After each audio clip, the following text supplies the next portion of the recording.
Good evening everyone. আজকে আমি যে ভিডিওটা শেয়ার করছি সেটা about my weight loss journey. তো গত 1 মাস ধরে আমি আমার ওয়েট লস জার্নিতে আছি অ্যান্ড আমি প্রায় আমার 6 কিলো ওজন কমিয়েছি।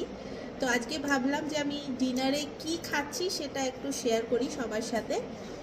তো আজকে যে ডিনারে যেটা আমি বানিয়েছি এটা হচ্ছে মুগ ডালের চিলা, একটু শসা আছে, আর এখানে আছে কিছু চিকেন ব্রেস্ট দিয়ে আমি বানিয়েছি। আর এর সাথে না আমি একটা হানি দিয়ে একটা সস বানিয়েছি। তো কখনো ভিডিওতে আমি এই সসটা দেখাবো যে কি করে বানিয়েছি। তো আমি মোটামুটি ডিনার করে নিই রাত্রির 8টার মধ্যে।